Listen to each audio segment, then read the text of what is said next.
In this Electude tutorial, I'm going to walk you through the first-time teacher login. So first, go to your Electude site. Every school, every customer gets their own custom branded site. And then you're going to click on the teacher login. Now, in order to get your teacher login set up, you first have to log in as the administrator, agree to terms, and then the administrator of your website sets up teacher passwords. And then you should get an email from the Electude system that has your username and a temporary password. I'm going to copy that temporary password now. And then you're going to click on login. It'll take you to your website. So I'm going to type in now my email address.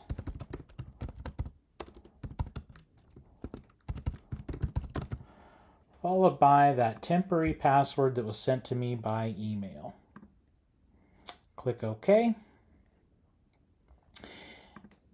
As with any software, you have to agree to terms of service. You can click this link to read those terms if you choose. We're going to click agree. And now we must choose a permanent password. Passwords have to be at least 7 characters. Depending upon how your administrator set up the account. Click OK. Account password has been changed.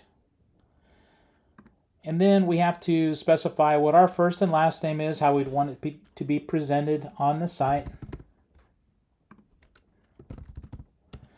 There is an important feature here, receive feedback from your students. Typically, you're going to want that set as yes. Make sure your language is set to English American, then click OK.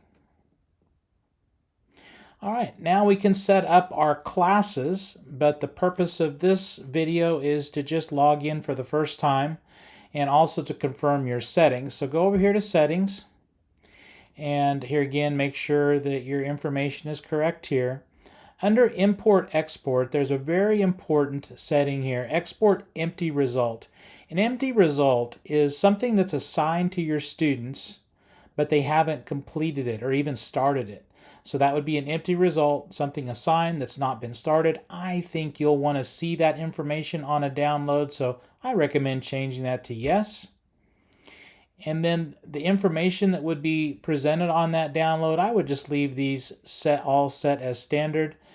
You can customize your downloads a little bit later on once you get used to the system. But that's the main thing we want to change there, is just to make sure that export empty results is set to yes. Now that you're still new to Electude, I recommend first start by exploring content under the courses. Here is where you're going to find your products. So I have the Classroom AST Mass product loaded. So we're going to click here first. And then you always want to select the newest version and scroll on down. And here you imagine yourself standing in front of a bookshelf and you have these various subjects to look at. You'll see the number of individual training modules and the estimated time. I'm going to click on Electricity Electronics 1. And here you'll see your familiar chapter topics. I can click into Tools, for example, Chapter 2. I have my Theory folder, which has the individual learning modules and the ebook. Every learning module has a quiz. We have practical applications that has how-to videos and lab tasks, both in PDF and electronic form. Every chapter has a test, and then you have instructor resources, which provides you lesson plans, Kahoot assessments, and presentations. We'll go into the theory area here first. Here we have the View ebook. That's always a good place for students to start, is to familiarize themselves with the content, looking at the ebook. From here, after a student has reviewed a certain area, they can launch right into the e-learning. And here is the theory-based lesson, all discovery-based, so students will learn through a process, what we call guided self-discovery. So that is all for this tutorial. I hope you enjoy the Electude experience.